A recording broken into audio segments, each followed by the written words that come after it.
Greetings, I'm Barrett and welcome to Meet Me at the Table. Today we're going to be doing a special unboxing of Sleeping Gods. This is my all-in Kickstarter pledge from Red Raven Games. This game is by Ryan Lacotte. I hope I pronounced that correctly. If I didn't, I apologize. This is a narrative-driven game. It's very story elements, and it does have some skills, checking mechanics, and things like that that are going to create the narrative that you're going to explore.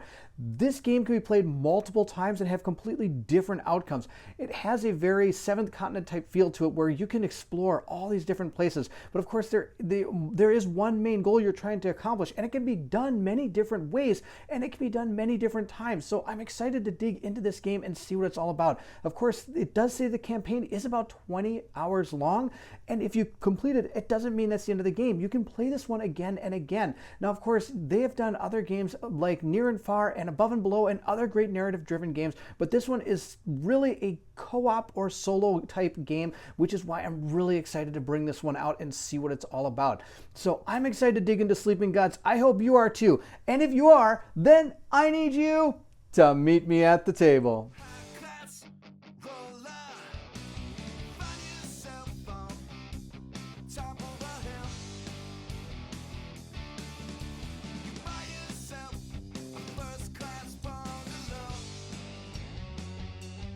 The first thing I want to show is our dual-sided battle map. We have one side here and the other side here. This is, of course, the Neoprene Mat. It's double-sided. It's pretty cool looking. Now, of course, the way this works is you're going to be putting out your enemies here, and then you could even put your characters here as well, and then you can figure out how much damage and what they need to attack just based on being on this mat. And that way they're not all over the place, which is kind of a nice way to do it. So I'm excited to see how well this mat fits in, and let's keep on going with this unboxing.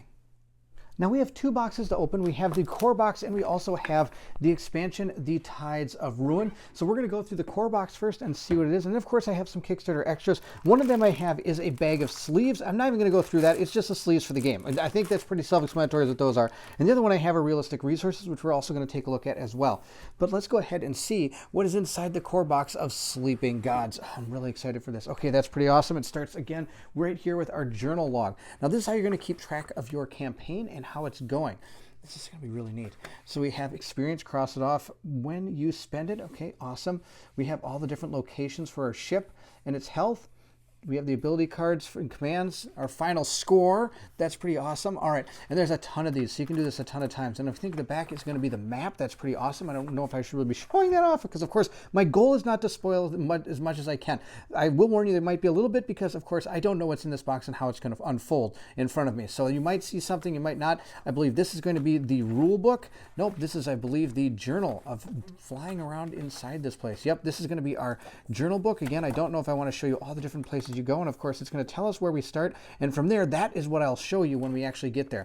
This must be all the different things that happen in the game. These you're going to read as you go through the game. It's going to tell you to flip to a certain page, and you're going to read that page.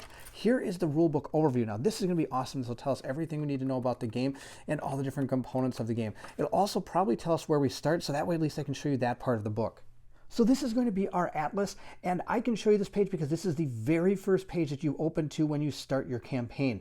And the reason I want to do that is I just want to show you all the different things going on here. See, all these numbers are the things that are going to have and make your kind of world in campaign unfold. You're going to be turning to these in the books and figure out what happens. And you're going to be doing different checks and using your crew to try to manage yourself through your campaign. I just want to show you this again because the art is really cool. I'm enjoying how awesome this art looks, and I'm excited to get out onto this board and see what it's all about. But before we can do that, we have to continue unboxing. Next in the box, we have our achievements, and these are another way you can keep on replaying this game is to kind of try to get all these different achievements, totem lists, and unlock cards that are going to make the game different. Oh, here you go. Check it out. There's all the different endings. There's 13 different endings. Can you get them all? Oh, I'd like to hear about somebody who actually does. And of course, that's pretty cool. You got that achievement sheet. Then I believe this is just going to be how to set up your new campaign. That's pretty cool. It starts right here on setting up a new campaign. Place the atlas in the center of the table and turn to page 2. It also tells us that in the rule book as well. And I believe this is going to tell us all the different things that you can do in the game and how to do them. So it's a nice little guide to have. And it's a really in-depth, huge looking guide. I'm pretty excited. So I'm going to have to page through this and see what I think of this. Of course, reading the rules is another thing you're going to have to do. Oh, check this out. It's got a quick start guide. So I'm definitely going to be checking this out. This is going to take me straight through the first part of the game, I bet, just so I know exactly exactly how to do this. Here it is. It tells me the crew, and it tells me what tokens and cards in the Atlas page I need to turn to and what I'm going to need. And it even has a little bit about what's going on. So this might be even an own little story in itself. And here it talks about combat right here and the way combat works. If you're interested in seeing a little bit about this game but not wanting to have it spoiled for you, please go check out Colins' playthrough over at One Stop Co-op Shop. He did a playthrough of the print and play, which is completely separate from this, but shows at least all the mechanics and what to expect when you actually get into Sleeping Gods. I'm going to put a link to it in the comment or the description of this video, so please go check that out. So this is pretty cool. It's got a nice little walkthrough. All right, pretty excited about that. Let's see what else we got. What have we got here? I have no idea what some of this stuff is. These are going to be some punch boards and different parts of the game. This is the supplement of the game called the Dungeons Storybook. So in here again, just like our other Storybook Atlas thing, there's a huge amount of dialogue and things that are going to happen inside the dungeons. And these are, I believe, going to be the different maps for the dungeons that you could find in Sleeping Gods. Now you may go through your entire playthrough and not even find them, or you could find them right away. Of course, we also have our punch boards of, I believe, some of the stuff we're going to find inside the dungeon. There's some keys. There's some skulls. That doesn't look lucky bones.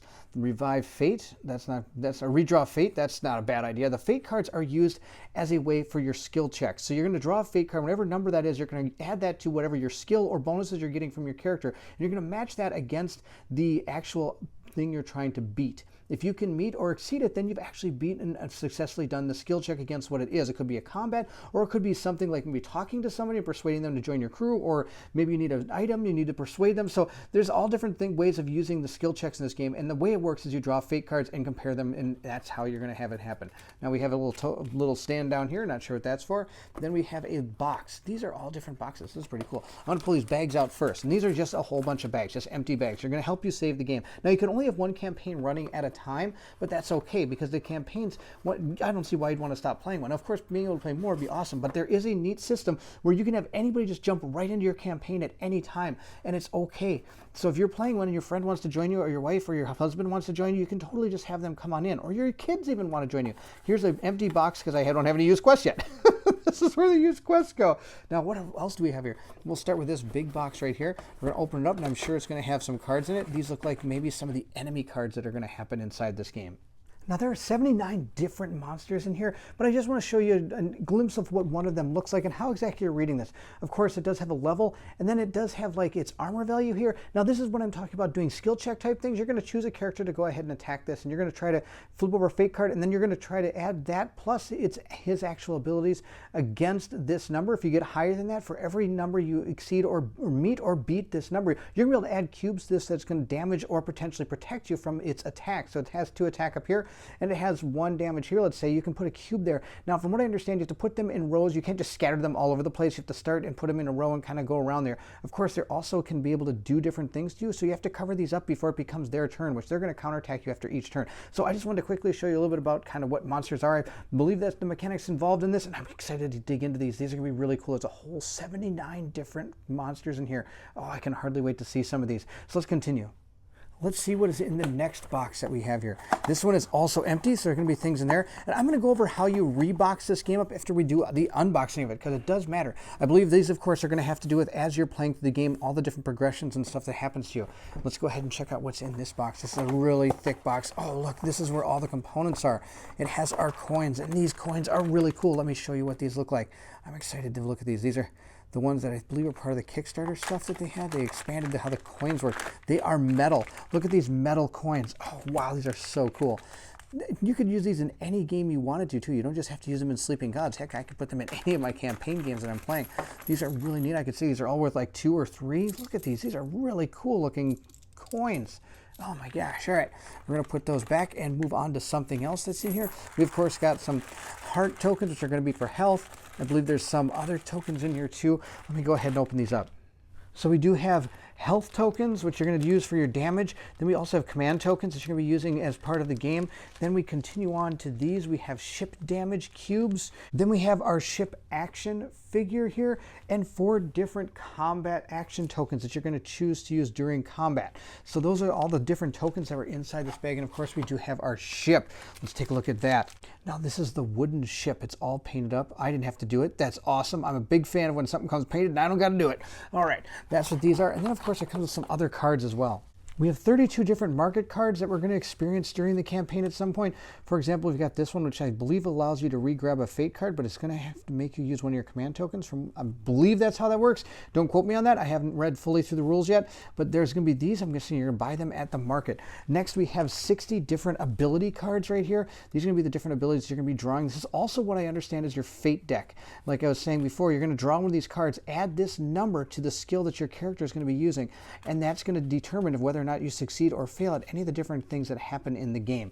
Then we also have, 24 different level cards. So I believe as our characters level up, we're going to be gaining some of these cards that are going to give ourselves some extra abilities that are going to help us be able to succeed at some of the more harder skill checks, as I'm hoping at least. Then we have one more box in here. Oh, this one's pretty heavy. This has probably got a lot of different stuff in it. We'll have to take a look if I can even get it open. It's a tricky box. Oh, it's got a neat little magnetic thing on it. That's pretty cool. And let's see what's in here. Of course, a whole ton of cards. These are going to be all the different adventure cards and quest cards and all the different things that we're going to be doing in the game. So we have deadly cards. This is the symbol for the deadly cards. And we have all these different, this is going to be, so here we go, quest cards. Now, I'm not going to open these packs. I don't really want to show you any of these until we actually get to the playthrough. Then here's your adventure cards. And these are going to be all the different event cards. There's anywhere from deadly to perilous to mild different event cards. I'm guessing you're going to be drawing those based on something that happens in the game. So again, I don't want to open any of these up. I'm just going to go ahead and set them back in here, and we're going to continue on with our unboxing. It looks like we have our shipboard here. This is going to be the board that's going to be telling us how our ship does, and it has you can actually do different actions on the ship, and of course it's going to be taking damage, and of course if the ship overtakes all your damage, you're sinking. That's bad news. Now there are a couple of different ways of playing it. If your ship does sink, you just start a port next to you and you continue playing the game. Otherwise you can play on brutal mode is what they call it, and that means if your ship and everything dies, you die, you start again.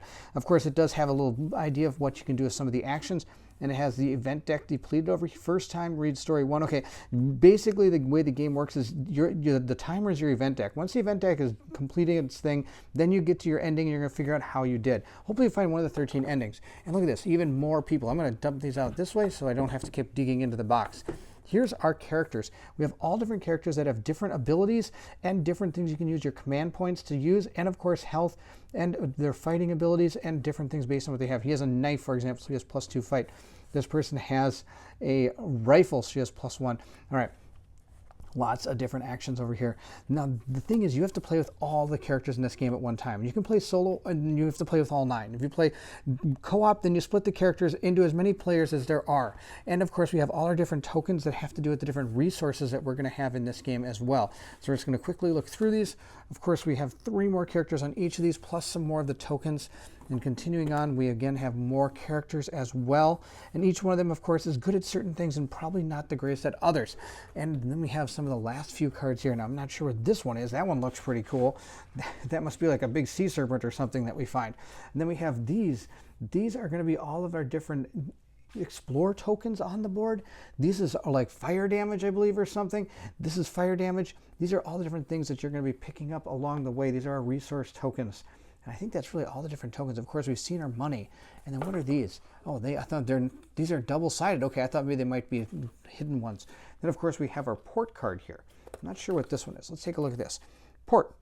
You can pay for it to stay at an inn, and then you're able to give health back to your crew, I believe. And I believe it's the same one. It's a double-sided, exactly the same. All right. Also down here, you have expend XP to buy level cards. All right, that's cool. So I'm guessing this is going to be out there, and you can use this as some of the ports you go to. And as you can see, some are already popping out. So they pop out really nice. The quality of the components in this game are really, really good. The card textures on these is really good. I'm really excited for the way this game has been built and produced. It's been produced absolutely fantastic. Now, like I said, now that we've done the unboxing of the base game, there actually is a part in the rulebook as to how to rebox this game so that you're all set to go when you play. Now, in reboxing the game, it's pretty much the same as how I was taking it out. You have all your quest cards and all your event cards. They're going to go in that box right there. This box is going to hold all your enemies, and it's also going to hold the character cards in here and anything the characters have that are going to be inside these bags. That's going to go inside this box, and that's just going to sit right up here. Next, of course, we have our campaign box. It's empty now because our campaign hasn't started, but anything that has to do with our campaign, such as our quest cards that we've acquired, or any of the coins, or even the current event deck and things, are all going to go into that box. This one is going to be stored with, there's pretty much everything else. This is going to have your market, your level, your ability cards, and then any other components that we have that you punched out from your punch boards that I haven't fully finished punching out are all going to go in there. Of course, we do have our used quest box that we saw before. We're just going to go ahead and put that there. And then this is left open where you're going to be able to put, like, I think they had some of the foam that you could put there to protect it, and then everything else is just going to pile up on top of it, such as our board like this. And then that's going to be the way you rebox this entire thing. And it's interesting because they actually have that in the rulebook, which I think is kind of cool. Now we're going to go ahead and take a look at Sleeping Gods Tides of Ruin, the expansion. This expansion will be able to expand your game pretty much immediately. And it does have a couple extra play modes in it, such as arcade and a roguelike type mode. Let's go ahead and see what's in the box. We're going to go ahead and take it off. And of course, it's going to be very similar to the base box with a lot of the same kind of things. Here's going to be your atlas. I'm not even going to open it because I don't know where you would even start on this one. Here's all the different cards. Now, it does come with a whole bunch of new enemies, which are right here. It also is going to come with new adventures. And it's going to also come with quests and, of course, event cards. And here's that arcade mode I'm talking about. Now, I don't know anything about the mode. We'll have to take a look at it. And why not? Come with the bag. Can't go wrong with the bag. This is going to be your journal that you're going to be reading in. And that's all that's in here. Let's go ahead and quickly just take a look at some of the arcade mode. So the way that this encounter mode works, from what I understand, is it's a way to make the game just be played as one sitting if you wish to, or it's just a way to kind of experience the game on its own. You can play from anywhere from like 1 to 5 hours, depending on how many different types of, what do you call them, encounters you want to face, which are going to be inside here. These, I believe, with the black background are all the different types of encounters you can face in this game. Once you face those encounters, you're able to gain different rewards. And then, of course, that's pretty much it. And then once you get as you get closer to the end of the arcade, then you're going to be able to be done based on the amount of time that you're hoping would take to get through all these different types of challenges. The last thing about the arcade mode is if you do come in contact with anything that has to do with the campaign, you just ignore it because you're really just playing an arcade game at that point. Now, this is a lore book that also came with it. This is really cool because if you ever find anything about any of the stuff in the game, you can turn to this book and learn even more about it to find out a little bit more about, I guess, the island or the continent and what you're trying to do. Now, of course, the way you get off you're basically put on in this continent, and your goal is to try to get off it, or you're in this land and you got to try to get off it. So it's kind of neat to have a lore book that has to do with it. Now, they also have one more thing, and that is a set of really cool things that have to do with the resources. So the tokens in the game we got, but these are going to replace them. These are going to be 3D resources. I'm always a big fan of having a blinged out game, and what better way to have a blinged out game than with some awesome looking resources. Here we have some food resources, we have some wood resources, and then we have some more food resources. How about that? And what down? Oh, we have even more food resources. Now this is be cool. These, I believe, are going to be. Oh, these are artifacts or something. I think these are kind of neat. They rolled all over the place. These are pretty cool, and that's really about all the little resources we have, which is pretty neat. But I'm kind of excited for these little teeny resources. How about that, huh? They look kind of neat. And that's it. There you have it. That is the unboxing for Sleeping Gods by Red Raven Games, and of course the expansion Sleeping Gods Tides of Ruin, and all the other things that came with this exciting Kickstarter. I am super excited to dig into this game and start playing it. I would like to bring the channel pretty soon. I think this is going to be one of my priorities to get to the channel because I really want to see how this game works, and I want to experience it along with everybody else. And hopefully as we go through this, you can tell me some ideas of what you think I should do in order to expand our knowledge of this game and see what happens and see what ending we get if we go together through this entire awesome game of Sleeping Gods. Now, if you did enjoy the unboxing, don't forget to like, subscribe, and hit that bell symbol so you know when the playthrough of Sleeping Gods comes out. Also, please feel free to leave anything in the comments below. I would love to hear from everyone. How many people have actually had a chance to start playing Sleeping Gods or even have yet received it? And if you have played it, how was your experience with it? And what are you looking forward to most about this game? I'm just looking forward to actually playing it and seeing what this world is. I'm super excited. I mean, check this guy out. We haven't encountered him. I don't know if I want to, but if we do, I hope he's really friendly. And that's about it. Thank you so much for watching again, and if you're excited to see Sleeping Gods, then I need you to meet me at the table.